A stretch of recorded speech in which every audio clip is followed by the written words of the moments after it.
Bueno, pues Platón es un personaje de la antigua Grecia. Él nació en Atenas, allá más o menos por el año 427 a.C. Algunos proponen el 29, pero en general se acepta el 427 a.C. y falleció después de una larga vida en el 347 a.C. Como veis, abarca prácticamente el último cuarto del siglo V y toda la primera mitad del siglo IV antes de Cristo. Es un momento donde además de él hubo otra serie de fenómenos históricos muy importantes que nos hacen hablar un poco en conjunto de una edad de oro, de la filosofía, del arte, de la literatura, que va a ser un poco el fundamento cultural de lo que hemos llamado Occidente. La cultura occidental es una palabra un poquito ambigua, en realidad en gran medida se utiliza para contraponerla a la cultura oriental y de hecho esta misma diferenciación entre lo occidental y lo oriental nace en Grecia en el contexto de las guerras médicas, el intento de invasión de los persas de la antigua Grecia. Lo occidental es una forma de ser, una forma de vivir, una forma de desarrollarse como cultura humana en la que se entiende o se presupone que predomina el uso de la razón por encima de otras características o capacidades humanas. Esto es un poco un estereotipo, lógicamente, y el diálogo que hay entre Oriente y Occidente es una cuestión que todavía está un poquito en el candelero, ¿no? Y que necesitamos terminar de desarrollar. Pero un poquito en términos generales entiendo Occidente como eso, ¿no? Como una actitud hacia la naturaleza, hacia el mundo, que basa el establecer el conocimiento en base a la razón, a la reflexión, al uso de la mente, como la principal característica humana, ¿no?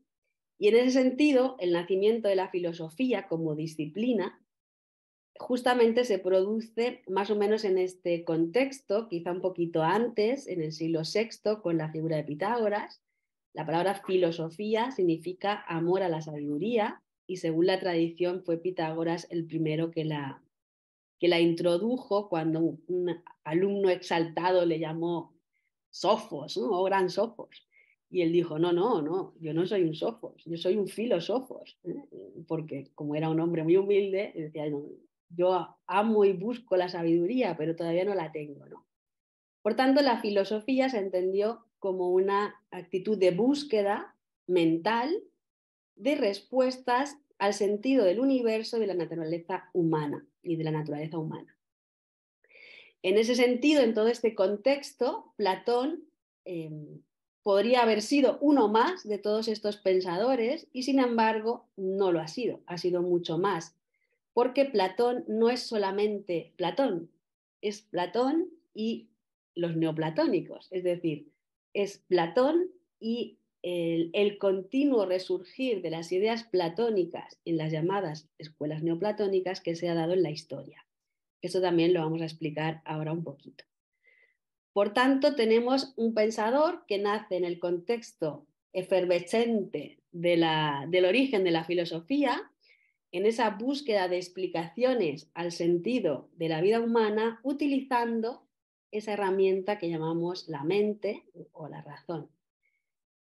Esta imagen me encanta, de hecho vais a ver que hay muchas variantes de esta foto en este PowerPoint, porque justo el fotógrafo ha tomado la diosa Atenea detrás de Platón, la diosa Atenea, que es el símbolo de la inteligencia, esa hija de Zeus, nacida de la cabeza de Zeus, que era también a su vez la patrona de Atenas y que vendría a simbolizar todas estas ideas que os estoy intentando sintetizar, ¿no?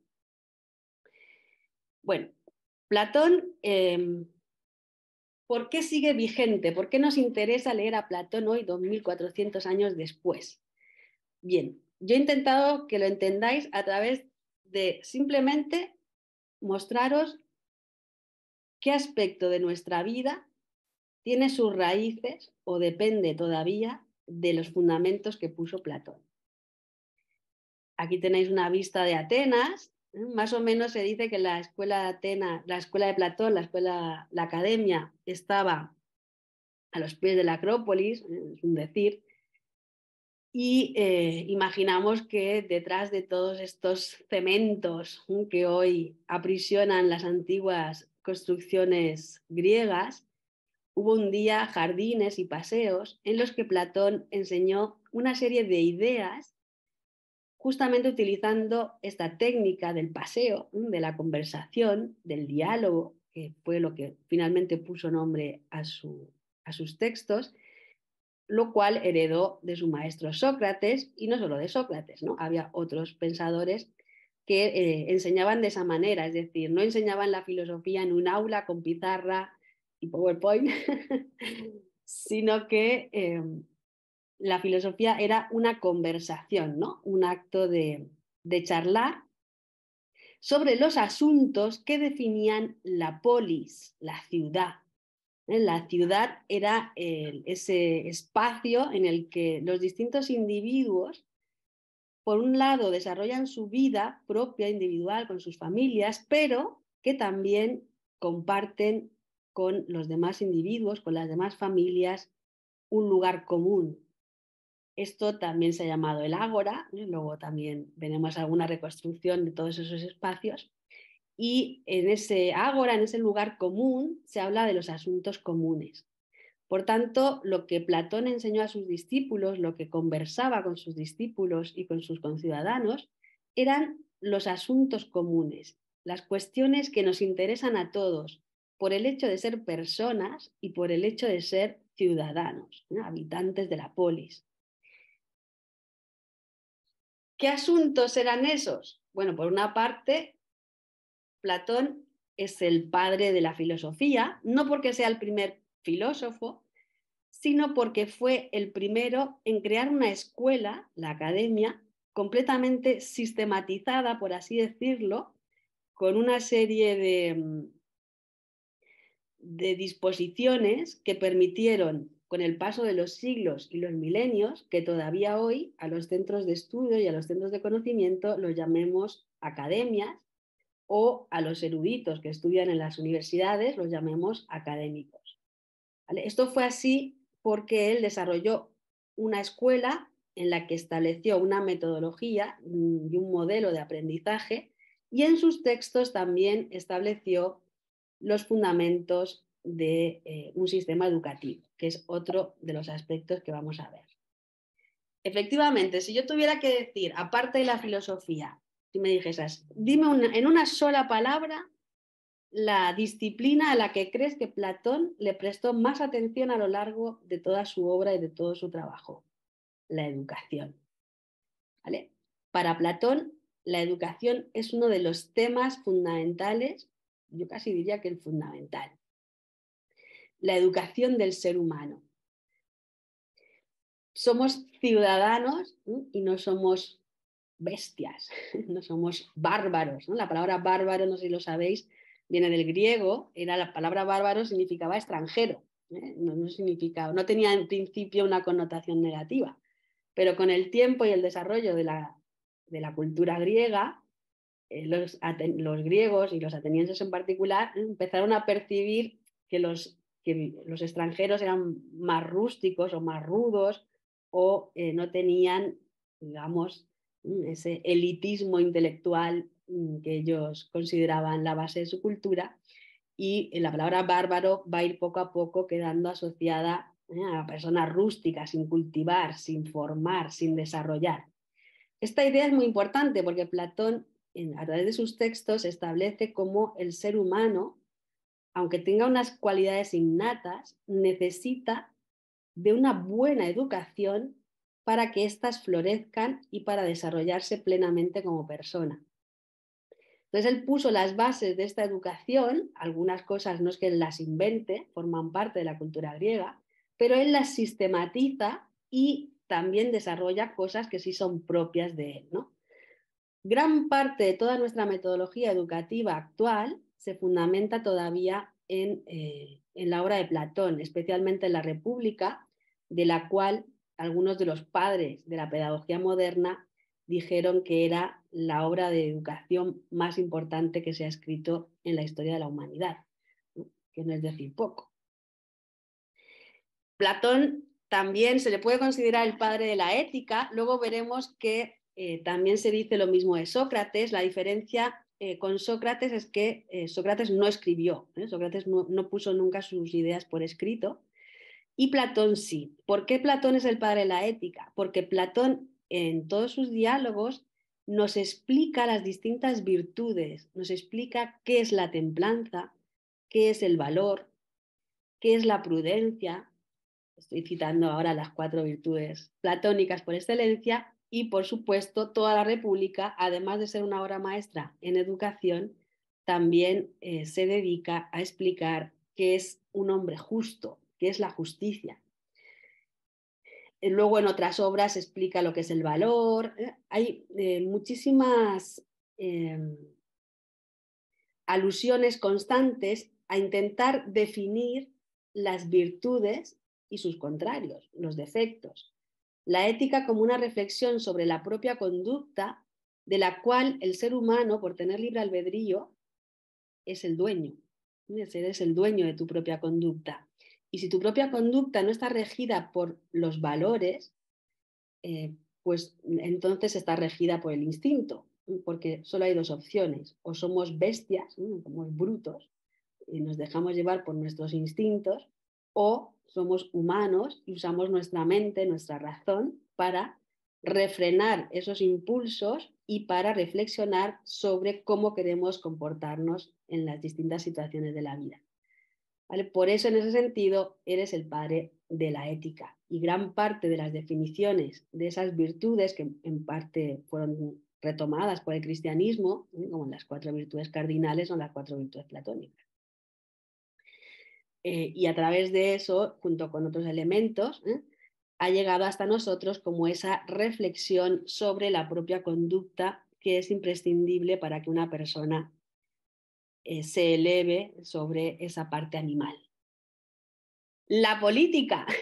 La política es la disciplina. La política viene de la palabra polis, como decía antes, la ciudad, el lugar común, y la política es esa disciplina, debería ser, que se ocupa de atender los asuntos comunes, no solo para que todo el mundo tenga pan y techo, que sería cubrir las necesidades básicas, sino que además de pan y techo tenga la posibilidad de desarrollarse como individuo a través de lo que son las herramientas de la civilización. ¿Vale? Por tanto, no se trata solo del bienestar material de las personas que habitan en un espacio común, en una ciudad, en un pueblo, en un país, sino también de que tengan la oportunidad de desarrollarse lo más plenamente posible. La política ya en tiempos de Platón, por supuesto, estaba sujeta a la corrupción y a todos los problemas que incluso hoy le aquejan. Entonces, Platón se ocupa de la política desde 2 puntos de vista. Por una parte, se dedica a reflexionar sobre cuáles son los grandes modelos de gobierno. De hecho, la República, además de ser una obra maestra de educación, una obra maestra de ética, es una obra maestra de análisis político de los distintos sistemas, ¿no? Y él establece en la República hasta 5 sistemas diferentes, desde lo que es el Estado ideal que él plantea, hasta pues la timocracia, que es el gobierno por los honores, por las apariencias, la oligarquía, la democracia, la tiranía, y explica un poquito las distintas tipos de personas que se dan en ese tipo de sociedades y cómo de una se pasa a la otra. Es muy interesante en algunos aspectos reflexionar sobre ello. Entonces, Platón explica los sistemas de gobierno, pero también explica cómo debería ser el gobernante ideal. Es decir, qué cualidades deberíamos esperar de un hombre al que vamos a poner al frente de los asuntos de todos. Este es uno de los grandes aportes de Platón al mundo político. Y no solo fue un aporte teórico, porque en vida ya muchos gobernantes de distintos, no solo de Grecia, sino de distintos lugares de fuera de Atenas, perdón, no solo de Atenas, de fuera de Atenas, le enviaron peticiones a Platón para que explicase, le enviase a sus discípulos para educar a esos nuevos gobernantes, ¿no? El caso más famoso es el que he puesto aquí de foto de ejemplo, que es Alejandro Magno, que como sabéis fue instruido por Aristóteles, que a su vez fue durante 20 años discípulo de Platón. Pero además de Aristóteles, Platón envió a otros discípulos a Pella, al rey Filipo de Macedonia. No fue solo Aristóteles. Lo que pasa es que a Aristóteles le gusta mucho chupar cámara. Platón también enciende el gran debate que sigue abierto. ¿Qué es la belleza? ¿Se puede definir la belleza? ¿Se puede decir que este objeto es bello y este objeto es feo? ¿O todo depende del observador? ¿La belleza es subjetiva? ¿Depende de mi punto de vista?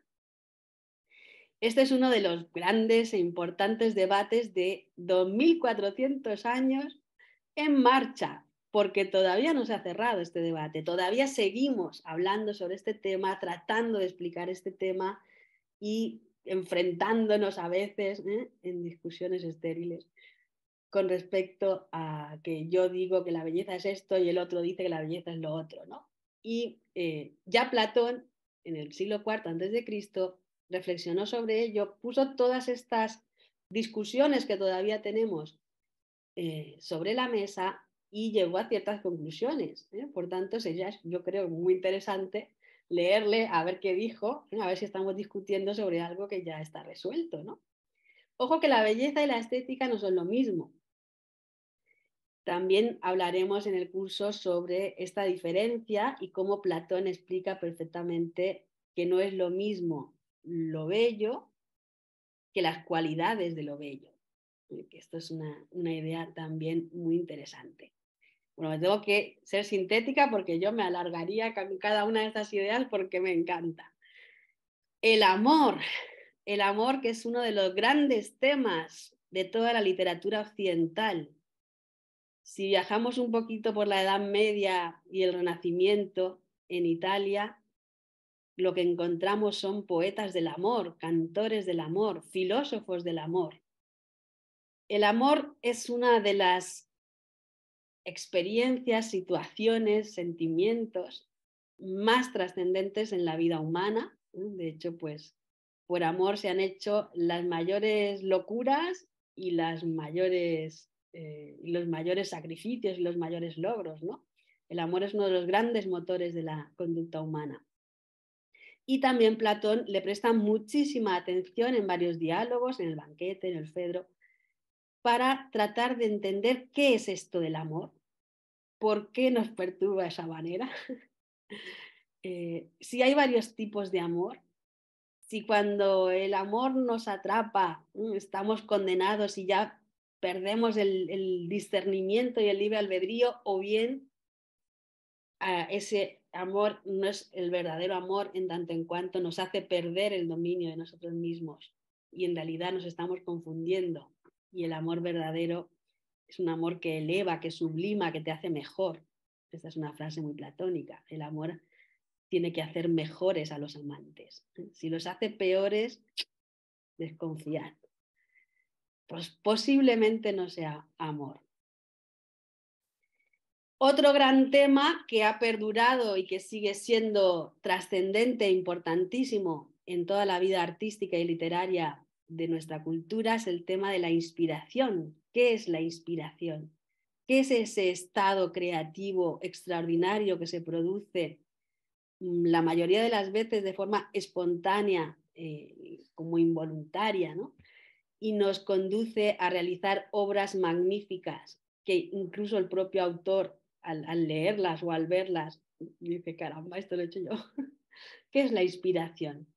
Tenéis de fondo la imagen de Apolo y Dafne, que es uno de los grandes mitos griegos que explica esta cuestión de la inspiración. Bueno, no la explica, el mito no la explica, el mito habla de esto. Y Platón, en diálogos, por ejemplo, como el Ión, explica con todo lujo de detalles qué es la inspiración, cómo se produce y qué efectos tiene en el artista, por un lado, el creador, pero también en el público receptor de la obra de arte. apasionante, ¿eh? Un texto que está muy poco difundido, el Ion, y que sin embargo guarda uno de los grandes temas del arte de todos los tiempos. Efectivamente, el arte para Platón es importantísimo. Él se le dedicó mucha atención al arte, tanto para relacionarlo con la educación como para desarrollarlo en otros aspectos de extraer todo el potencial del ser humano. Y ya sea el teatro en su momento también estaba en una edad de oro, la escultura, la pintura, todas las formas artísticas representaban para Platón una de las grandes herramientas educativas del ser humano, pero también uno de los grandes canales o puertas hacia otro tipo de experiencias muy elevadas, especialmente las experiencias colectivas, ¿no? Eso tiene que ver con los llamados estados de conciencia superiores, como el éxtasis, el más famoso, pero hay otros intermedios que son todas las experiencias o catarsis que el arte puede provocar en nosotros y ayudarnos en nuestro crecimiento espiritual, moral y como personas. Otro aspecto que contrapone Platón en el sistema educativo y que sigue siendo también uno de los valores vigentes en nuestra cultura es el valor del deporte, no para el cuerpo físico, que también habla de eso, sino que él dice muy claro cuando explica que la educación se debe basar en la música y la gimnasia, entendiéndose la música como todas las artes y disciplinas intelectuales y la gimnasia como todas las cuestiones que afectan al físico, no solo el deporte, sino la alimentación, etc. Bueno, en todo caso, siempre hay un diálogo, ¿no?, en donde lo explica, que es en la República, y dice, el interlocutor le pregunta, bueno, pero entonces la música es para el alma y el deporte para el cuerpo, ¿no?, y la gimnasia para el cuerpo. Y Platón dice, no, tanto la música como la gimnasia son para el alma. Que el cuerpo esté a consecuencia de ello sano y fuerte, pues bien, ¿no? Pero en realidad el deporte es para el alma, es una forma de desarrollar la voluntad, el coraje, la resistencia, la fortaleza, toda una serie de cualidades internas. Y de ahí que el deporte sea mucho más que simplemente una cuestión material y física y sea una disciplina que todavía hoy entendemos que debe estar acompañada de esos valores y de esas actitudes nobles que, pues, por lo menos sigue viva en nuestro tiempo, ¿no? Esta es una de las cosas que cuesta más un poquito de manchar, creo, de corromper, ¿no? Porque todo el mundo lo tiene claro. De hecho, fijaos que incluso se dice que hay que hacer las cosas con deportividad, ¿no? Entendiendo deportividad esos valores. Pues eso es un concepto genuinamente platónico. También Platón nos explica en sus obras el poder de la palabra, de esa herramienta que tiene el ser humano, tanto en la vida pública como en las relaciones humanas individuales, y nos explica cómo la palabra puede utilizarse para manipular, para someter, para sojuzgar a los demás, o puede utilizarse para ayudar, para enseñar, para transmitir, para inspirar a los demás. Como el conocimiento de las palabras correctas y adecuadas permite a la mente una mayor conexión con lo que aún no voy a explicar, pero que él llama las ideas, los arquetipos, y como el hecho mismo de las palabras también ya como personas individualmente, las palabras que usas con respecto a ti, con respecto a cómo te ves a ti mismo o a cómo te entiendes a ti mismo, también condicionan tu conducta, ¿no? Esto es muy importante, también lo desarrolla en varias obras, aunque en la República le presta más atención. Otros temas que a lo mejor en nuestra cultura más materialista o laica, moderna, pues despiertan menos interés quizá para algunos, pero sin embargo es muy importante. Platón habló de, bueno, lo he llamado la piedad, para que lo entendáis. La piedad, el sentimiento piadoso, tiene que ver con la relación con lo divino, con cómo actuar con respecto a los dioses, por un lado, en el marco de la religión griega, por supuesto, pero también se considera que Platón es el que abre, por las distintas conclusiones filosóficas de las que habla en sus textos, digamos, un camino que en realidad luego lo desarrollaron los neoplatónicos, especialmente Plotino, pero que lógicamente es sobre la base de las explicaciones platónicas. Un camino de lo que hoy llamamos espiritualidad. ¿Vale? Nosotros nos referimos hoy en día a los que siguen una religión concreta, los solemos llamar personas religiosas, y los que no siguen ninguna religión concreta, pero sí que sienten una cierta conexión con lo divino, con la naturaleza, ¿no? o con algún tipo de principio sin darle una forma ni un nombre concreto, tendremos tendencia a utilizar, pues es una persona espiritual, ¿no? Bueno, pues esta espiritualidad, esta búsqueda de lo divino, sin una forma concreta, sin una religión concreta, este misticismo, tiene su origen en las ideas platónicas desarrollada después por los neoplatónicos. Estoy yendo de menos a más. Bueno, Platón es el padre de la filosofía y a mí, si me lo permitís, yo diría que también es el padre de la psicología. Platón es el primero en hacer esa gran descripción de lo que es la psique humana, cuáles son sus características, cómo dentro de la propia psique humana hay varias fuerzas que actúan, esto lo explica, por ejemplo, en el mito del carro alado, las distintas tendencias que tiene la psique humana, sus cualidades, es un, es un experto anatomista de la psique, un psiqueanatomista. Acabo de inventar una palabra. Y todavía hoy todo nuestro sistema de percepción de la naturaleza humana de manera general, es decir, en la que entendemos que hay un cuerpo y hay una psique, hay un alma, una mente, podéis llamar como queráis, psique, alma o mente, pero al final es lo mismo. Lo que pasa es que en los textos modernos la palabra mente no tiene ninguna connotación espiritual, mientras que alma sí que la tiene. Y sí que es demasiado clínica, debido a que se utilizó justamente en los inicios de esta ciencia de la psicología y la psiquiatría, ¿no? Entonces, normalmente en nuestra sociedad en general, para referirse a ese aspecto no físico del ser humano, pues usamos la palabra mente. Pero bueno, pienso que la palabra alma sigue siendo válida. Es una palabra muy bella.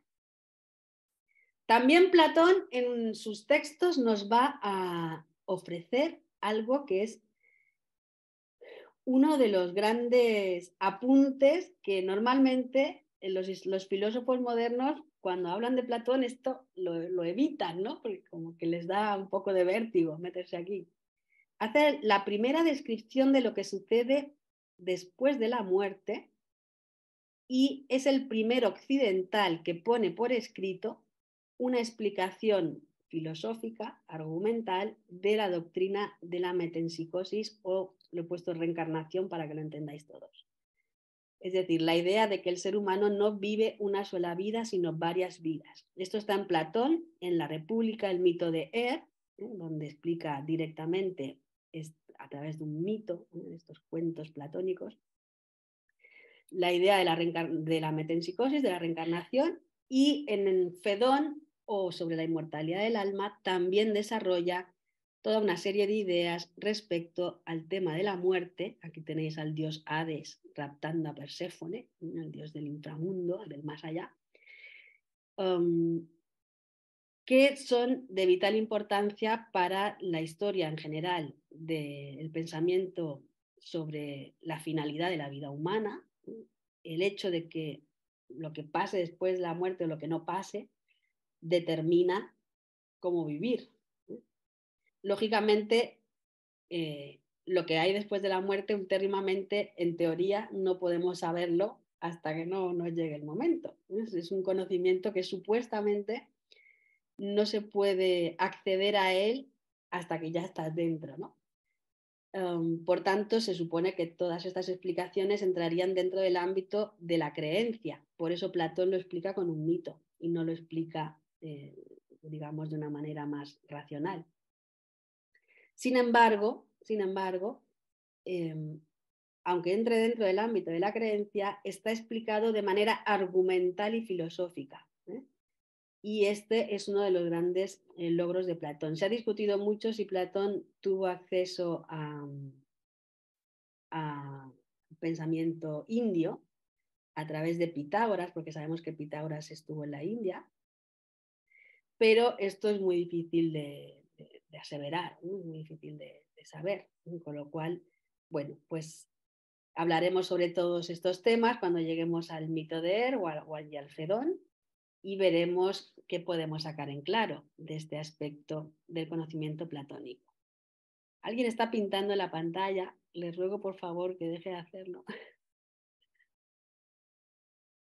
También Platón ha ofrecido una serie de ideas sobre un tema que también es un tema por el cual los modernos pasan de puntillas y como que intentan ignorarlo, ¿no? Platón en su diálogo El Critias explica un relato que unos egipcios le contaron a su antepasado Solón sobre la existencia de una civilización que hoy conocemos como Atlántida, ellos a la isla la llaman Poseidonis,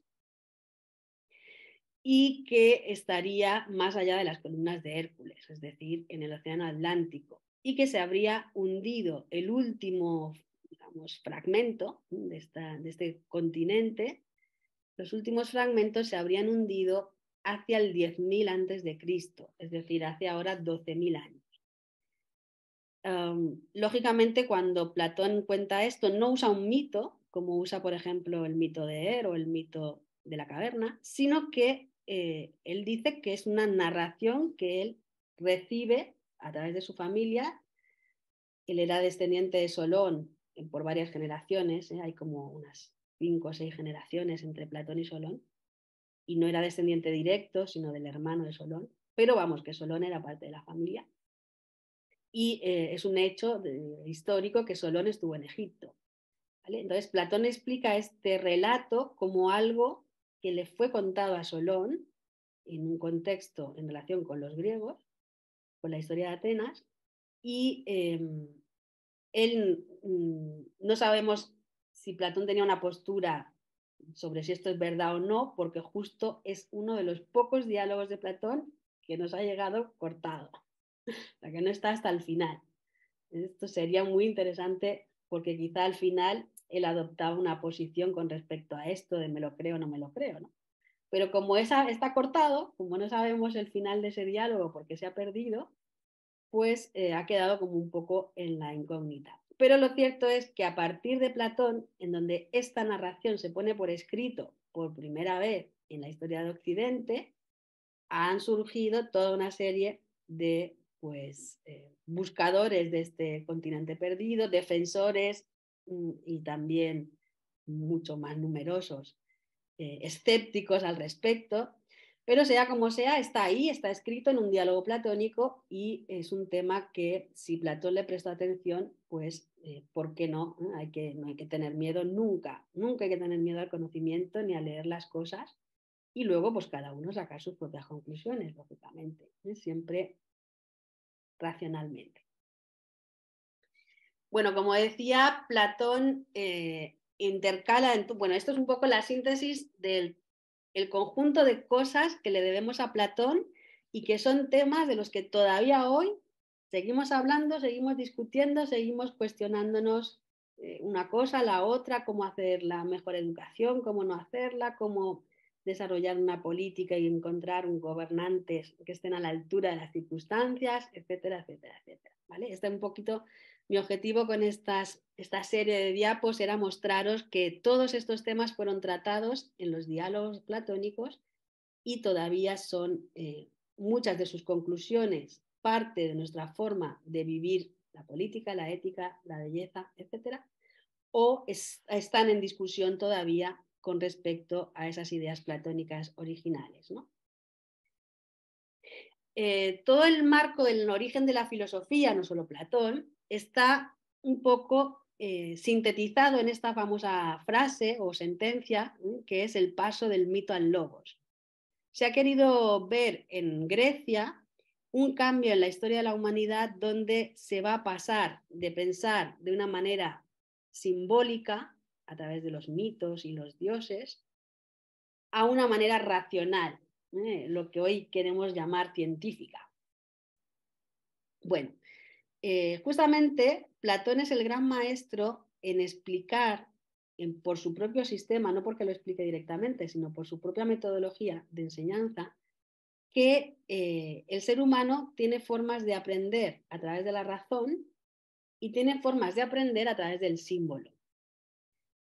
Cuando él quiere hablar de ciertos temas complejos, como lo que hay después de la vida, o otro todavía más complejo, como el mito de la caverna, lo que implica el mito de la caverna, utiliza una serie de narraciones o relatos en medio del diálogo con otras personas. De repente, uno de los que está hablando, normalmente Sócrates, narra un cuento, un mito. Le llamamos mito, no porque sea un mito en el sentido estricto de la palabra mito dentro de lo que es el ámbito de la mitología, sino porque es como un cuento, como una narración en la que Platón habla de que le pasó esto, lo otro a alguien, o hace una serie de personajes abstractos, como el protagonista del mito de la caverna, en un contexto imaginario. Entonces, ¿esto qué es? Esto es una forma de explicar ciertas verdades manteniendo el uso de esa metodología que no es tan racional o lógica como el discurso normal que utilizamos para aprender, sino que maneja el tema de los símbolos, las imágenes y las construcciones arquetípicas. El mito más famoso de Platón es el mito de la caverna, que lo estudiaremos con detalle en su momento, está en la República, en el libro séptimo de la República, y es uno de los que más ha trascendido. Incluso se han hecho películas que están expresando el mito de la caverna. Por ejemplo, la película Matrix, sobre todo la primera, es una película que viene a expresar una serie de ideas contenidas en el mito de la caverna. El show de Truman, ¿no? Es otra película que se puede interpretar desde el concepto del mito de la caverna. El mito de la caverna, precisamente porque utiliza el lenguaje simbólico, tiene varias posibles interpretaciones, desde una interpretación filosófica, que es la que da pie a la teoría de las ideas, que es quizá la aportación más célebre de Platón al mundo de la filosofía pura, y también se puede interpretar desde una clave social, entendiéndose la caverna como el estado de ignorancia en el que se mueve la población mientras los amos de la caverna manejan a esa población inconsciente, y el que abre los ojos y se da cuenta de todo el sistema, o incluso una clave individual, una clave de ese desarrollo del individuo en un sentido que decía antes, espiritual o místico, desde esa ignorancia y esa incapacidad para conocerse a sí mismo, elevarse, salir de la caverna y alcanzar la luz, por tanto la iluminación, etcétera. O sea que se puede interpretar desde varios puntos de vista. Entonces nosotros cuando lleguemos a esos textos los abordaremos y veremos esas claves de interpretación, y yo recomendaré películas y vídeos también, películas y libros, perdón, para que podáis complementar un poquito esos mitos. ¿Vale? A lo largo de toda la obra de Platón, por ejemplo en el mito del carro alado, se va a definir esa naturaleza humana y vamos a poder construir con ello herramientas muy útiles que no son simplemente cuestiones que pues, puedan ser intelectuales. Pues mira, Platón decía que estaba el cuerpo y luego una cosa que se llama psique, que es lo que normalmente se llama la mente o el alma, y por ahí un nous. ¿Qué es el nous? Porque el nous se traduce como inteligencia, ¿no? ¿Qué es eso del nous y qué significa, ¿no? Bueno, pues veremos todo esto, qué significa y qué explica Platón, que son sus características y cómo se manifiestan en los seres humanos, pero siguiendo un poco las ideas platónicas, no solo para saberlo como un conocimiento, sino incluso pues para conocerse mejor a uno mismo, ¿no? Para aplicar ciertas claves de introspección. Ay, por favor, no sé quién ha pintado. No sé cómo se borra. Bueno, da igual, no lo intentéis, no sea peor.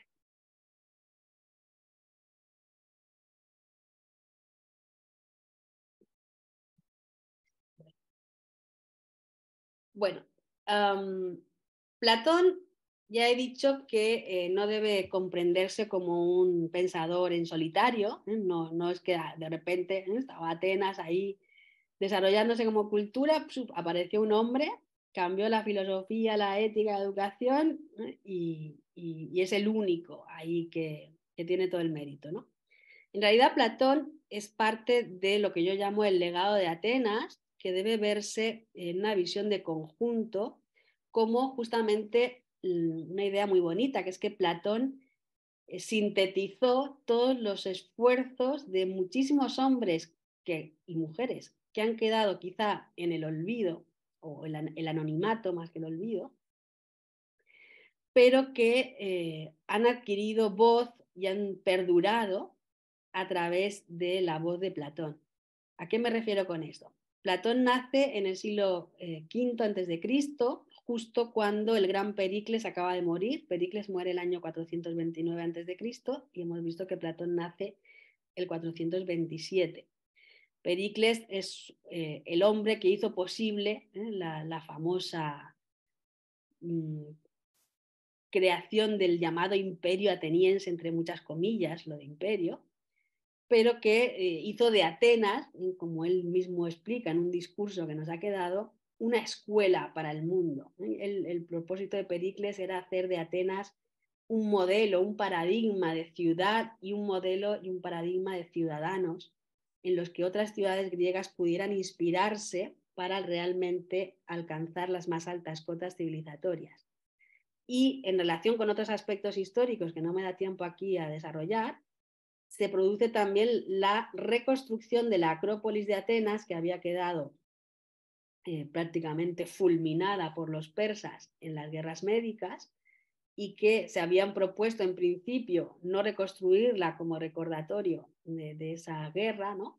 Pero que Pericles convence a sus conciudadanos para al revés, ¿no? No solo la vamos a reconstruir, sino que además ahora la vamos a hacer en mármol, ¿no? Antes era en madera la mayoría de construcciones, ahora lo vamos a hacer en mármol, ¿no? Y monumentaliza la Acrópolis, que de hecho pues, es uno de los grandes legados, no solo de Atenas, sino del mundo griego, ¿no? Entonces, un poco cuando nace Platón todavía huele a pintura por la Acrópolis. O sea, está todo nuevísimo y de hecho muchas cosas todavía terminándose y desarrollándose en la propia vida de Platón, ¿no? Aquí a los pies de esta maravillosa reconstrucción de Atenas tenéis el ágora, propiamente dicha, ese espacio donde decimos que se reunían y se encontraban para conversar sobre estos temas y asuntos. Y en vida de Pericles, Platón no conoció a Pericles.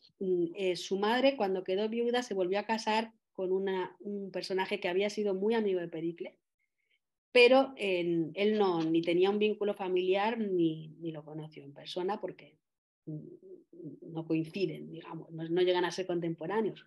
Pero el que sí coincidió con Pericles fue Sócrates. Bueno, aquí tenéis algunas recomendaciones de lectura, si queréis conocer mejor todo este fenómeno civilizatorio. Atenas de este libro es un clásico sobre el asunto. Aquí tenéis a Sócrates debatiendo con Aspasia, por eso antes he dicho hombres y mujeres, ojo con lo de, que además tenemos constancia de que en la escuela de Platón había mujeres. Aquí tenéis una imagen muy bonita, este es el debate entre Sócrates y Aspasia. Sócrates es el hombre que está sentado, apoyado como en un bastón. Siempre se le representa viejo, como si Sócrates nunca había sido joven. Es muy gracioso. Está debatiendo con Aspasia y el que está de pie es Alcibíades. Alcibíades es uno de los personajes del banquete, por ejemplo. En el banquete de Platón aparece Alcibíades. Toda esta época, todos estos personajes, algunos filósofos, otros historiadores, poetas, políticos, militares, que están en el entorno o bien de Sócrates o bien del propio Platón, van a ser justamente los protagonistas de los diálogos. De ahí uno de los aspectos del interés histórico, de conocer el contexto histórico de la vida de Platón. Porque efectivamente cuando Platón elige como interlocutor a tal persona, no lo elige porque sí, lo elige porque esa persona en su tiempo, aunque hoy en día ya no sabemos muy bien quién es, estaba en conexión con las ideas que él quiere desarrollar en ese texto. Entonces, por ejemplo, prácticamente nosotros a los textos platónicos les hemos puesto un sobrenombre, ¿no? Pero la mayoría de ellos tienen por título un nombre propio. Laques, o del valor, Timeo, Critias, todos estos son personajes históricos.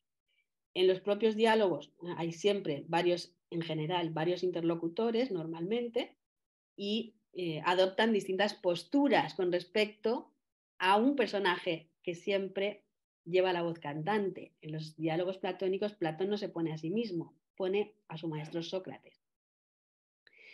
Y Sócrates interactúa con ellos. Entonces, claro, en los textos platónicos se dicen muchas cosas, pero no todas las cosas que se dicen son las que piensa Platón, porque él justamente hace eso, poner voz a su contrario, a lo que diría alguien que pensase distinto. Yo nunca olvidaré cuando yo estaba ya muy metida en el estudio de Platón, hace años, y me regalaron un diccionario de frases, ¿sabes? Un diccionario de citas célebres, y nada, me pongo a leer una y otra, y entonces leo sobre la justicia, y pone, la justicia es lo que conviene al más fuerte, Platón. Y yo, ¿cómo? Manipuladores.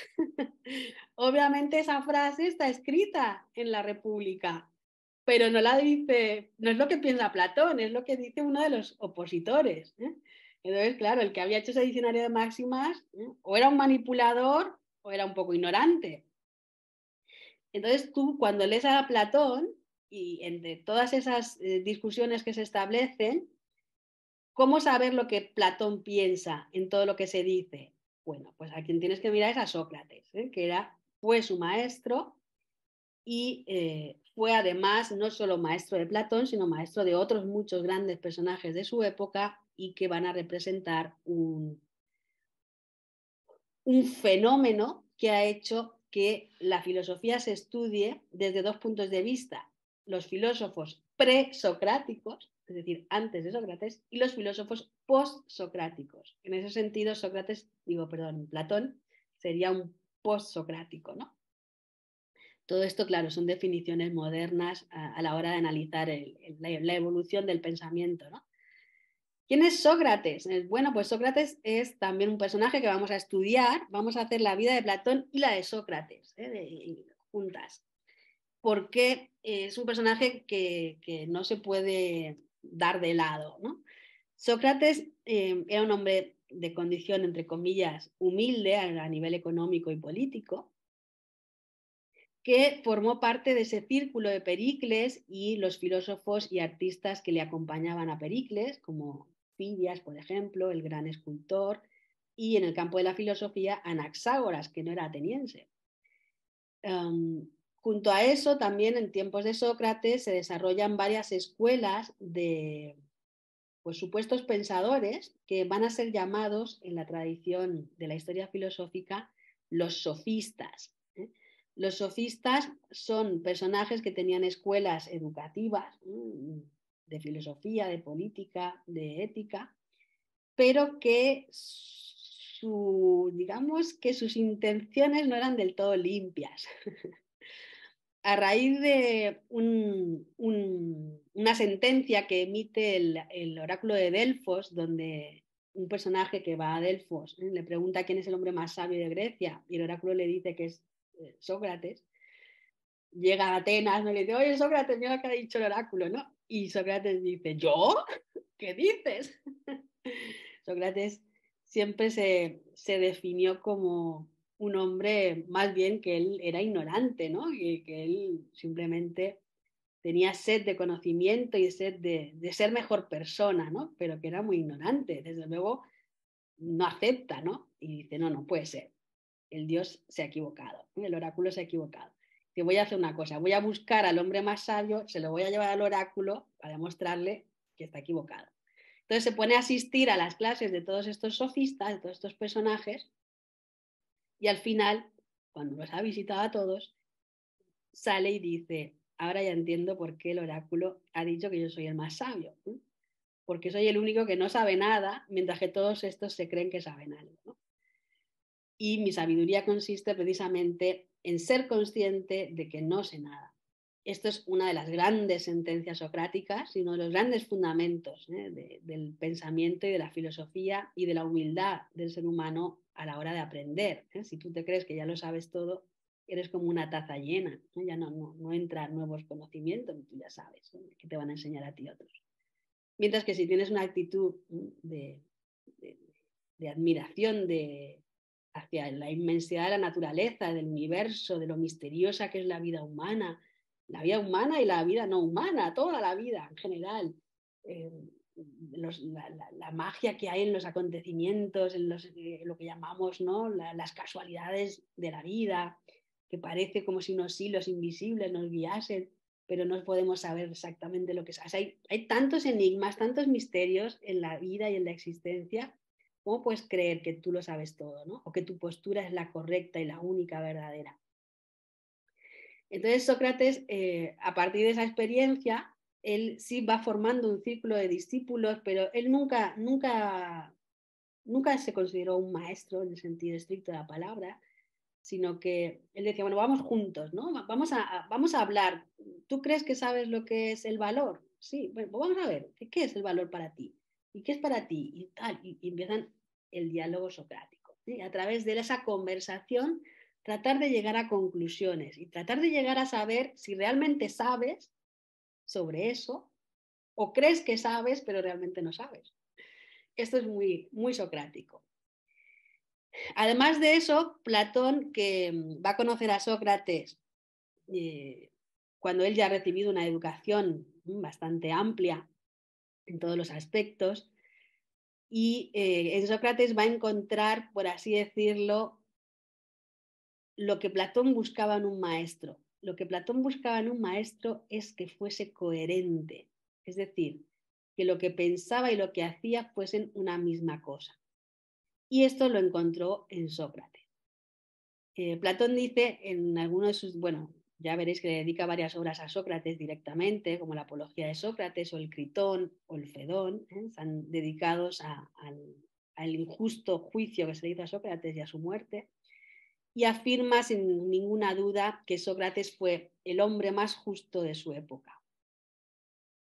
Esa consigna del solo sé que no sé nada, de esa humildad y esa capacidad de asumir que el conocimiento es complejo, que hay que esforzarse mucho en autoobservarse a uno mismo y en ser honesto con uno mismo para realmente ser coherente como ser humano, y que es una de las cosas más difíciles de la vida, es ser coherente, incluso si tú quieres serlo, incluso si tú quieres ser una persona coherente con tus ideas, muchas veces ni tú mismo te das cuenta de que estás siendo incoherente.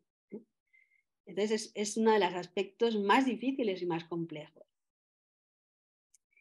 En este sentido, Sócrates y todo el episodio que acompañó a su muerte, que no lo voy a explicar aquí, lo veremos en el curso, se ha considerado estrictamente el padre de la ética occidental, pero a diferencia de Platón, como os he dicho antes, que es el que nos explica esas virtudes, esos defectos, esas reflexiones sobre la conducta, Sócrates lo es por cómo él vivió, por su integridad como persona y por cómo enfrentó un juicio injusto que le condujo a la muerte, y pudiendo escapar de la prisión porque sus discípulos compraron a los carceleros y planearon su huida, él prefirió quedarse para no desdecirse de todo lo que había defendido en su vida.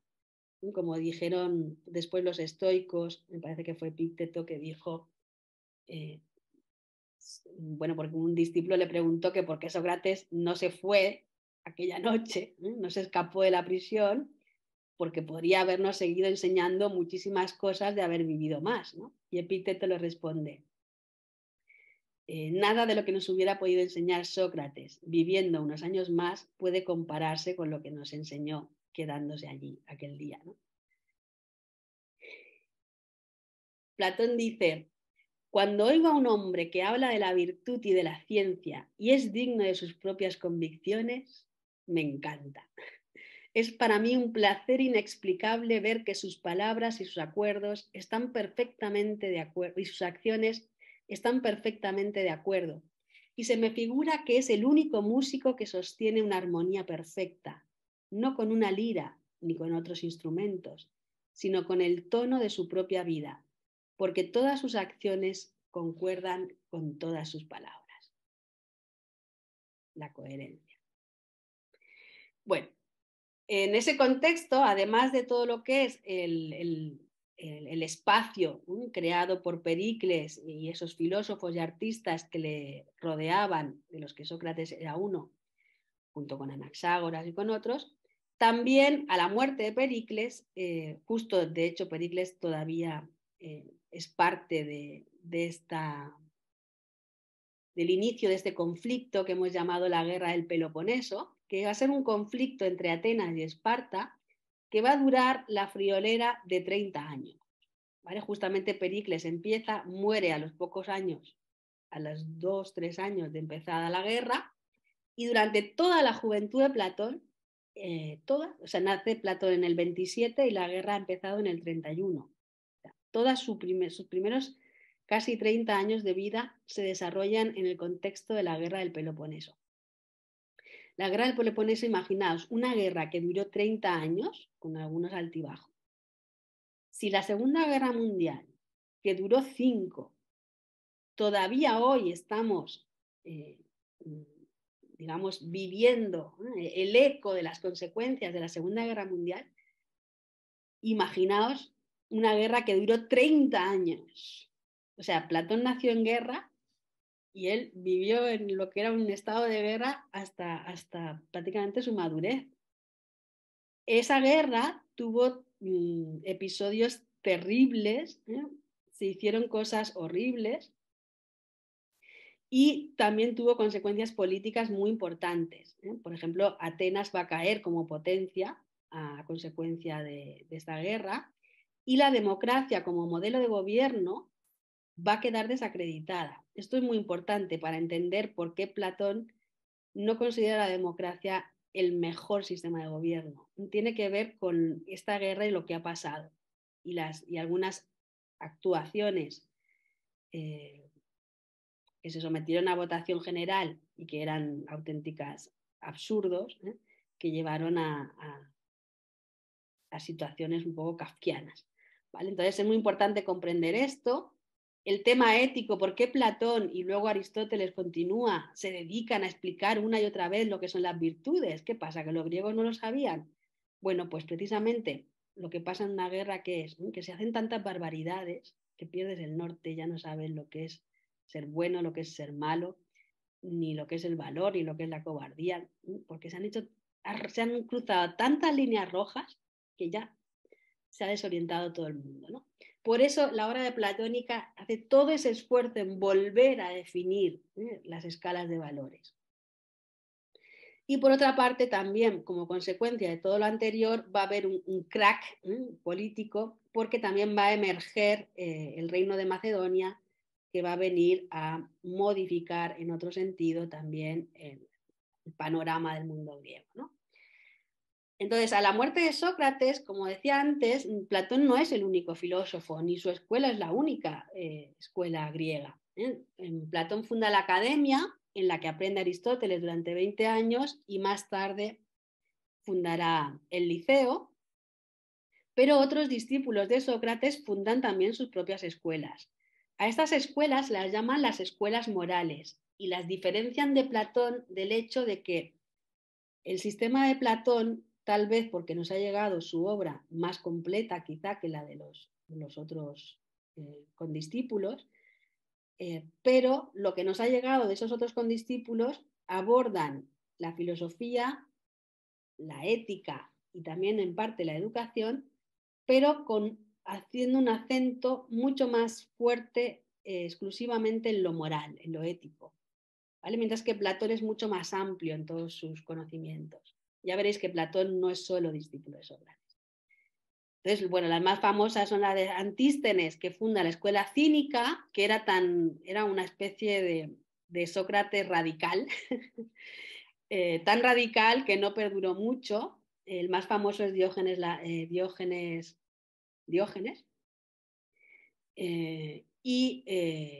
no duró mucho y al final otro personaje llamado Zenón va a fundar el estoicismo, que es como una versión más calmada de los presupuestos de la escuela cínica. Y Aristipo de Cirene funda la escuela cirenaica, que es la antítesis de la escuela de Antístenes. Es una escuela donde en vez de ser esa rigidez de la conducta intachable, el vivir con lo imprescindible, dormir en el suelo, nada de comodidades, es un poco, se le ha dicho hedonista, ¿no? De descubrir en los placeres filosóficos el equilibrio de la felicidad. ¿Vale? También esta escuela tendrá una versión más moderada en la escuela de Epicuro. Estas dos, en estoicismo y epicureísmo, son las que pasarán a Roma. Y luego otros discípulos quizás menos famosos, Fedón de Elis, que funda la escuela en su ciudad, Elis, Euclides, en la escuela de Megara, etc. ¿Vale? Entonces tenemos que hubo varios pensadores y lo que pasa es que Platón desarrolló una escuela mucho más completa en cuanto a las disciplinas que se estudiaban allí y también es cierto que su obra nos ha llegado pues prácticamente intacta. Pero Platón, como decía, no solo es socrático.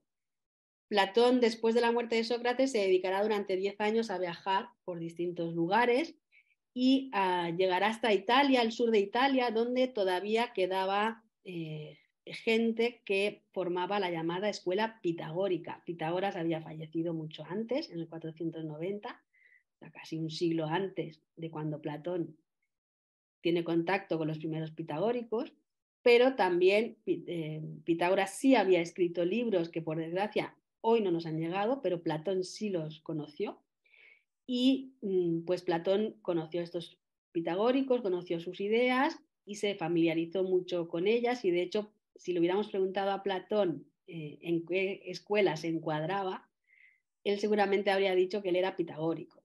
Nosotros, bueno, yo me digo a mí misma platónica, seguidora de Platón, pero Platón no se consideraba platónico porque él mismo, ¿vale? Entonces él se habría considerado seguramente pitagórico. Más que nada porque Sócrates, como he dicho, no hizo escuela en sí misma.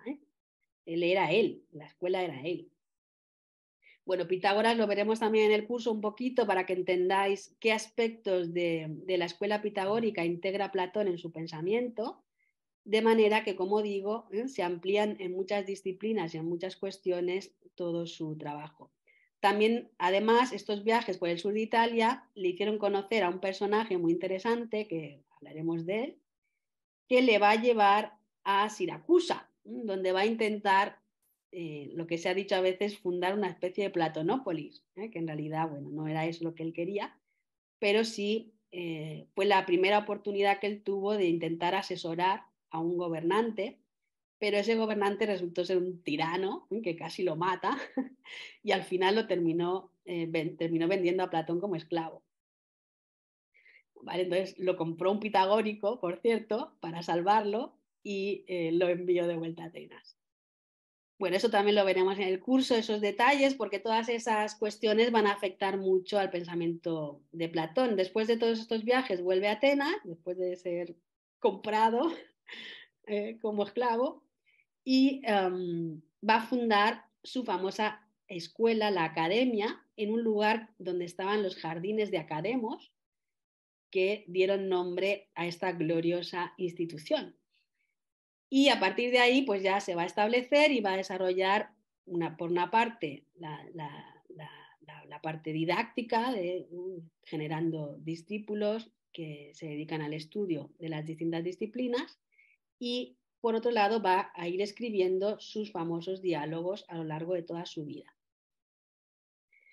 Después de la vida de Platón, ¿por qué el platonismo ha sido tan importante para nuestro pensamiento moderno? Bueno, pues precisamente porque no se quedó ahí. Después de Platón, que funda la Academia, que va a seguir abierta desde más o menos el 370 antes de Cristo hasta el 529 después de Cristo, que la cierra Justiniano, por considerarla un centro de enseñanza pagano. Estoy simplificando, pero bueno, prácticamente fue eso. A partir de que funda la Academia de Atenas y se establece su escuela, que luego cuando él muera, la va a heredar Espeusipo, que era su sobrino, y va a continuar así durante 7 siglos, simultáneamente que existe la academia en otros lugares de ese Mediterráneo, que ahora ya forma parte de una unidad que es el Imperio Romano, y que también el mundo cambia, ya no son las ciudades, las polis, sino que se abre otra dimensión política, social en toda la cuenca del Mediterráneo, van a aparecer una serie de escuelas que justamente las llamamos neoplatónicas. ¿Por qué las llamamos neoplatónicas y no platónicas? Bueno, pues porque aunque toman como referente a Platón para todo lo que es la esencia de su pensamiento, en sí mismas ellas también aportan variantes o matices, adoptan, digamos, con sus maestros y con sus protagonistas, una serie de aportaciones que no son estrictamente platónicas en el sentido de que algunas cosas no están en Platón tal cual, sino que ellos se acomodan a la nueva época en la que viven. ¿Vale? Esto sobre todo es muy claro en la de Florencia.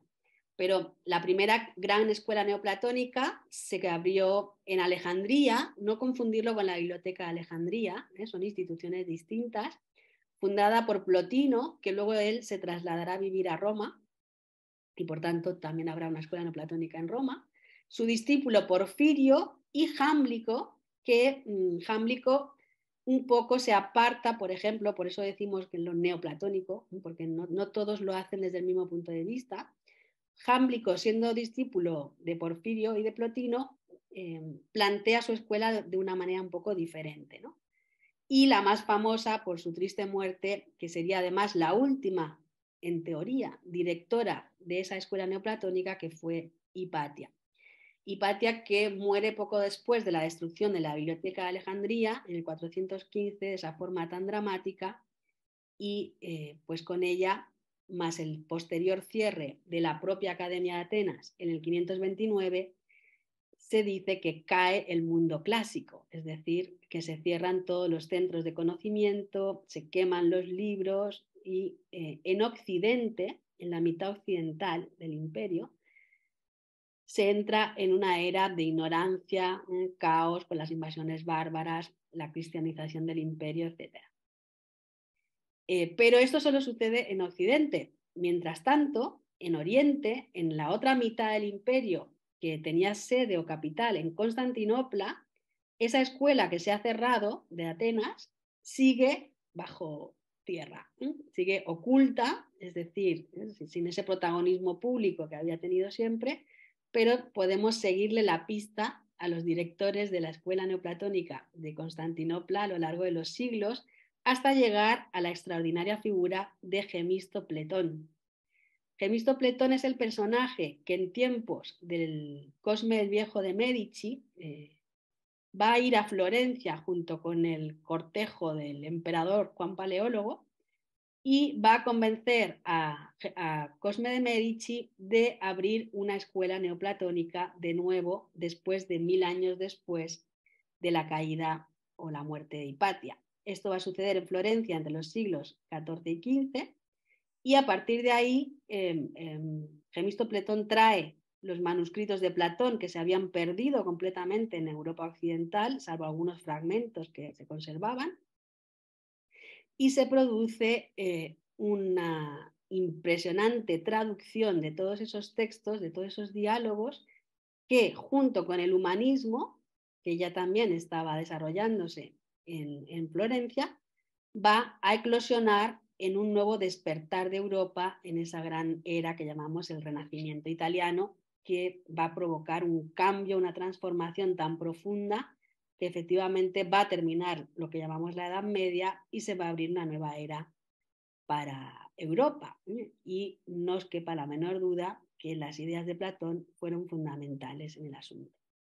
Aquí tenéis una recreación de El Faro de Alejandría, para aludir un poco a esa escuela neoplatónica de Alejandría, y sobre todo la de Florencia en el sentido de que si no se hubiese producido esa recuperación de lo platónico y de los textos, y no solo de los textos, sino de las ideas incorporadas a la vida del pensamiento platónico, seguramente no estaríamos dando esta charla porque habríamos perdido definitivamente a Platón. Los estudios platónicos y el humanismo fueron siempre de la mano. Ya Petrarca, que no sabía griego y nunca pudo leer a Platón directamente, fue el primero, sin embargo, en reivindicarlo, porque sí pudo leer fragmentos y empezó a aprender griego, pero no pudo llegar a nivel como para traducir a Platón. Pero fijaos que él es el que le dio el título a Platón de príncipe de la filosofía. Platón es el príncipe de la filosofía. ¿Y quién, me dirán, ha concedido este título a Platón? No fui yo, respondo, sino la verdad misma, según dicen, porque pudo verla y supo acercarse a ella más que cualquier otro. Por eso muchos autores le reconocen tal primacía. Bueno, estas son palabras de Petrarca en una carta que escribe a un amigo en el siglo XIV, más o menos 1350, 1360, donde, como podéis ver, ya sin haber podido leer los diálogos completos, solo fragmentos, y a través de un misterioso maestro que se llamaba Barlaam el Calabrés, que vivía en Aviñón, donde vivía Petrarca en ese momento, pero que era de Constantinopla, era bizantino, le estaba enseñando griego a Petrarca y le estaba enseñando griego con los diálogos de Platón. Bueno, ahí ya hubo un intento de crear una primera escuela neoplatónica fallido y habrá que esperar a 1463 cuando, ya con el apoyo financiero y político de los Medici, ese gran hombre, esa gran lumbrera de nuestro tiempo moderno que fue Marsilio Ficino, va a fundar la Escuela Neoplatónica de Florencia.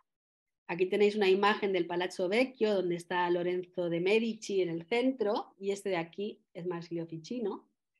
Y os he traído esta cita de la introducción a las cartas de Ficino, en las que el autor dice: constituían una comunidad espiritual, estos filósofos que rodeaban a los Medici, unida por un vínculo de amor entre sí y hacia Ficino. Él era su alma y ellos eran el alma del Renacimiento. Bueno, estos filósofos que rodeaban a Lorenzo el Magnífico, algunos muy famosos como el Poliziano o Pico de la Mirándola, que en realidad no son los más importantes, ¿no? Son más importantes Cristoforo Landino, Giovanni Cavalcanti y sobre todo Marsilio Ficino, son la clave de por qué Platón ha sobrevivido más allá del siglo IV a.C. y ha inundado toda nuestra mentalidad moderna. Lo ha hecho en el Renacimiento. El grupo de hombres más notoriamente brillantes que jamás se haya reunido en la Europa moderna estuvo asociado a su academia neoplatónica y bajo su influencia inmediata. Aquellos fueron los hombres que encarnaron el Renacimiento: Lorenzo de Medici, Alberti, Poliziano, Landino, Pico de la Mirándola. Los grandes artistas del Renacimiento como Botticelli, Miguel Ángel, Rafael, Tiziano, Durero y muchos otros fueron inspirados directamente por Ficino. El profesor Christeler sostiene que la totalidad de la vida intelectual en la Florencia de su tiempo estuvo bajo su influencia. Bueno, pues como veis, cómo nos ha llegado, por cómo hemos hecho el salto del siglo IV a.C. al siglo XXI, pues porque en medio se produjo ese renacer del conocimiento platónico, que fue como una supernova, que no simplemente abrió, digamos, nuevas expectativas intelectuales a una Europa dormida, sino que directamente le aportó claves que permitieron ese cambio civilizatorio, ¿no? En ese momento también se produce el gran debate y la gran separación entre lo platónico y lo aristotélico. Y con esto nos acercamos ya al final.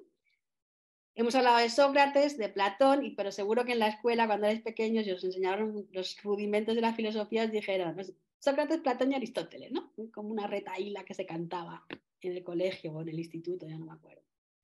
Bueno, efectivamente Aristóteles que ha sido inmortalizado por Rafael en esos magníficos frescos de la sala de la asignatura del Palacio Apostólico, con esta obra maestra sin igual llamada La Escuela de Atenas, en la que este genio pues recreó todo lo que fue el espíritu del Renacimiento en cuanto a rescatar esos conocimientos y esos filósofos, y puso en el centro a Platón a la izquierda y a Aristóteles a la derecha, cada uno con un gesto muy representativo. Ya Petrarca alude a esta dualidad Platón y Aristóteles, porque es una dualidad si uno es discípulo del otro, ¿no? ¿Qué ha pasado aquí, no? Bueno, fijaos que ya Petrarca, cuando alude a esta especie de debate que se establece entre lo platónico y lo aristotélico, se refiere a los pensadores de su tiempo que se habían obsesionado con Aristóteles, porque durante la Edad Media Aristóteles, a través del mundo árabe, era el único filósofo de esa etapa del siglo IV a.C. cuyos textos se habían incorporado a las universidades medievales y se habían, digamos, aceptado dentro de los dogmas religiosos como válido para su estudio, y de hecho era llamado el filósofo. Entonces, ¿qué pasa? Que Platón, antes de llegar a volver a Europa occidental, no es que simplemente se hubiese perdido Platón, sino que Platón se había perdido, pero a través del mundo árabe, paradójicamente, habían penetrado los textos de su discípulo Aristóteles. Y entonces, la comunidad europea que va a recibir ese nuevo Platón que reinterpretaron en el Renacimiento, lo recibe desde la idea de que no, Aristóteles es el máximo filósofo. ¿No? ¿Por qué? Porque es el único que habían conocido en 7 siglos. El único que les habían dejado leer, ¿no? No conocían otro. Entonces ya Petrarca tiene que decir, 2 siglos antes de que se pinten estos frescos, estoy convencido de que antes de que Aristóteles hubiera completado sus estudios y publicado sus trabajos, es más, antes de su nacimiento, hubo otros sabios tan ilustres como él, cuando menos. Homero, Hesíodo, Pitágoras, Anaxágoras, Demócrito, Solón, Sócrates y Platón, el príncipe de la filosofía. Entonces, fijaos que hoy para nosotros esto es sabidísimo, ¿no? Pero en el momento en que se produce el Renacimiento, no, todos estos sabios estaban olvidados. Esto es lo que rescató el Renacimiento. Entonces, los partidarios de Aristóteles entran en conflicto con Platón. ¿Por qué? Tenéis que verlo desde el punto de vista de que para ellos lo platónico era una idea nueva, aunque fuese una idea antigua que ya habían tenido olvidado, pero ahora se recibía como una idea nueva frente a lo que ellos ya habían construido con respecto a la realidad. Y entonces, toda nueva idea, ¿no? Para entrar, siempre tiene que abrirse paso, ¿no? Y hacer un poco de cuña y de esfuerzo. Esta obra maestra de Rafael realmente sintetiza en una sola imagen la esencia del debate. Aristóteles tiene la mano mirando hacia el suelo. Hace alusión a que el conjunto de los textos de Aristóteles prestan más atención al mundo de la materia, al mundo pragmático, al mundo que podemos tocar o manejar con los sentidos. Y Platón, por supuesto que se refiere también a esas disciplinas, pero dice que la causa, la esencia de las cosas está en el mundo mental, en el mundo de las ideas. Esto es muy importante, porque esto nos ha definido como cultura, señores y señores. De momento, ahora mismo, a pesar de que ganaron los platónicos en el siglo XV, ahora han vuelto a ganar un poco los aristotélicos, han vuelto a ganar ese materialismo, ese prestarle atención a lo que pueden percibirse con los sentidos, a lo que es lo pragmático. Y un poco se ha llevado a Platón a una esfera de lo ideal, ¿no? Como que Platón idealiza, ¿no? Y como que no tiene los pies en la tierra, ¿no? Bueno, esto es absolutamente falso, desde luego. Y en realidad, entre Platón y Aristóteles no había tantas diferencias. ¿Qué sucede? Platón funda su escuela. Él, cuando conoce a Aristóteles, Platón ya tiene 60 años. Ya no es el Platón jovencito de Sócrates, ya es un maestro. Aristóteles estudia 20 años con él, hasta que muere Platón. Aristóteles no se va de la academia hasta que muere Platón. Cuando muere Platón, Aristóteles vuelve, él no era ateniense, era macedonio, y vuelve a Macedonia, donde ya hay otros discípulos de Platón enseñando al príncipe Alejandro. Entonces, bajo la protección un poco del rey de Macedonia, en ese momento Filipo, y después Alejandro, aunque ya veremos que tuvieron sus diferencias, Aristóteles se singulariza. Y como en Atenas se creó un fuerte rechazo contra los macedonios, de hecho, en un momento dado Aristóteles se tuvo que ir de Atenas porque le iban a matar, y dijo: no permitiré que haya otro Sócrates. Algunos pensamos que eso ya dice mucho de Aristóteles.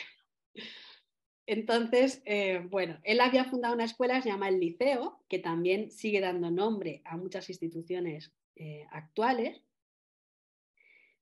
Un poquito, pues, con todo lo que había aprendido de Platón, pero en su caso él como persona tenía más interés por las ciencias naturales.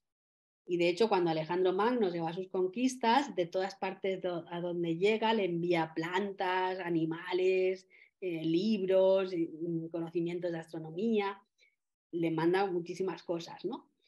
Pero sabemos que primero Platón y luego Aristóteles tenían una parte de la enseñanza que no está escrita en libros. Esto se llama ágrafa dogmata. Ágrafa dogmata es la enseñanza que no se pone por escrito porque no se quiere poner por escrito. Pues es una enseñanza reservada solo a los discípulos más directos, ¿no? Más cercanos. Entonces, tanto Platón como Aristóteles tenían, además de sus libros publicados, estas otras enseñanzas. Y en realidad la diferencia que había entre Platón y Aristóteles en el momento inicial era muy pequeña. Era así. No sé si me veis los deditos, que están un poquito separados. Pero con el paso de estos 2000 años y las posturas que los platónicos y los aristotélicos han ido adoptando, en una parte por la historia y otra parte por posturas radicales, han llevado a los dos extremos. Aristóteles es el materialismo o el pragmatismo, y Platón es lo ideal, lo idílico, casi lo idealista, casi lo imposible, ¿no? Como que viene a decir que es lo imposible. Pero eso no es verdad, ¿no? Son estereotipos, y desde luego quien cree que eso es así es porque no ha leído a ninguno de los dos. Bueno, vamos a acabar con una pequeña referencia a los textos que espero animaros a leer y que podamos leer juntos y descubrir juntos. No los vamos a leer en griego ni en papiro, pero os ponía aquí un ejemplo bastante antiguo del siglo II que se ha conservado. Este es de Oxirrinco, que es una ciudad egipcia, que por tanto pues, nos permiten llegar a fuentes incluso más antiguas que las que tuvo Ficino a su disposición cuando él tradujo del griego al latín en el Renacimiento esos diálogos, ¿no? En total, tenemos 32 textos, no todos son diálogos. Algunos de ellos, por ejemplo, el número 30, si os fijáis, pone cartas, son cartas que se consideran escritas por Platón. Hay algunas muy importantes, como la llamada Carta Séptima, que es Platón en primera persona hablándonos, hablando con alguien, con nosotros, pero podemos oír su voz. Algunas que no se consideran del todo aceptadas como que son de Platón, pero algunas que sí están consideradas de Platón genuinas. Y luego también hay algunos llamados diálogos apócrifos. Apócrifos son, bueno, pues son textos que seguramente son escritos por platónicos, no estrictamente por Platón, y pues los especialistas son capaces de ver en el texto que ahí hay otra persona hablando, que no es exactamente Platón, pero estarían dentro del pensamiento platónico, ¿no? Por tanto, pues podemos decir que sobre todo hay 29 diálogos, cada uno de una extensión distinta, desde un puñado de páginas como el Ión, en el número 16, hasta pues la República o las leyes, que son de dimensiones más amplias y que abordan distintas temáticas, como he dicho al principio, cuestiones de política, de educación, de ética. Y no es que cada libro hable de una cosa, sino que en todos los libros de Platón se habla de todas esas cosas en un momento o en otro. A veces no de todas, pero eso es muy importante para leer los diálogos. Tienes que saber las ideas que le preocupan a Platón y darte cuenta de que en el diálogo, a donde él quiere llegar, muchas veces, por ejemplo, voy a poner un ejemplo. En Laques, el número 7, normalmente se subtitula Laques o del valor. ¿Vale? Entonces se pone a hablar Sócrates con una serie de personajes intentando a ver si saben definir lo que es el valor. Y todos dicen, sí, sí, claro, todos sabemos lo que es el valor. A ver, defínelo. Y entonces se ponen a definirlo y se dan cuenta de que todas las definiciones que dan no son del todo. Todos dicen, no, bueno, sí, el valiente tiene eso, pero el valor no es solo eso, ¿no? Entonces empiezan a darse cuenta, después de todo el diálogo, de que no son capaces de definir el valor. Y entonces Sócrates dice, y si nosotros no sabemos lo que es el valor, ¿cómo pretendemos enseñar a nuestros hijos lo que es el valor si no somos capaces de definirlo? Así que mejor pongámonos a aprender lo que es el valor y luego lo enseñaremos a otros, ¿no? Entonces, claro, uno se cree que va a leer Laques y se va a encontrar la definición del valor. La definición del valor la da Platón, pero no la da en Laques, la da en la República. En Laques lo que él realmente quiere no es hablar del valor, que ese es el subtítulo que nosotros le hemos puesto. Él lo llamó Laques, es un nombre propio. Y lo que él pretende es hacernos conscientes de que si no sabemos exactamente lo que es una cosa en el plano ético, ¿cómo la vamos a enseñar si no sabemos exactamente lo que es? La necesidad de primero aprender tú antes de poder enseñar, pero es necesario enseñar, por tanto, ponte las pilas, porque tienes que enseñar a tus hijos o tienes que enseñar a la siguiente generación, ¿no? Bueno, y todos los temas un poquito ya los he ido mencionando, no quiero ahora ahondar. Empezaremos por los más sencillos, como la apología de Sócrates y Critón, que siempre se leen juntos, porque es imprescindible conocer las circunstancias de la muerte de Sócrates, porque también la muerte de Sócrates es el tema principal del Fedón. Y por tanto, pues es muy importante tener toda la coherencia de los acontecimientos históricos y de la actitud de Sócrates al respecto de todo eso, más los temas que hay más allá de la propia vida de Sócrates. El banquete, por favor, uno de mis textos favoritos. De hecho, tuve la oportunidad de ayudar, ¿no? Colaborar en una traducción directa del griego y hacerle una introducción. El banquete es uno de los textos más influyentes de Platón, curiosamente. Un texto que habla sobre el amor, la naturaleza del amor y de la belleza, y que no se puede entender el arte europeo a partir del siglo XV hasta hoy sin el protagonismo que va a adoptar este texto en la escuela neoplatónica de Ficino, pero también en la antigüedad. El Timeo, que es uno de los más difíciles, donde Platón más bien habla de metafísica y de cuestiones un poquito más complejas y que da camino al Critias, donde, como os he avanzado antes, Platón habla de esa misteriosa Atlántida y de lo que pasó en ese continente antes de ser destruido, y que, bueno, también lo leeremos para estar informados de lo que él quiso transmitir con ese texto que está inacabado. Es uno de los pocos de todos estos, Critias es uno de los pocos que no es que esté acabado, es que se corta así, ¡pum! O sea, a mitad de la frase, que se nota que el manuscrito más antiguo que se haya conservado no tiene el final. Cachis en la mano. Bueno, como consecuencia de lo platónico y aristotélico, precisamente por eso Rafael los puso en el centro, se ha establecido ese doble paradigma, ¿no? ¿Existe solo lo que se puede ver y tocar o existe algo más allá de lo que nuestros ojos ven y nuestros oídos oyen? Y que sin embargo, a pesar de que no lo podamos ver con los sentidos, es real. En ese sentido, veremos cómo Platón nos explica su maravillosa teoría de las ideas, que sigue siendo imprescindible para conocer y comprender la naturaleza mental del ser humano.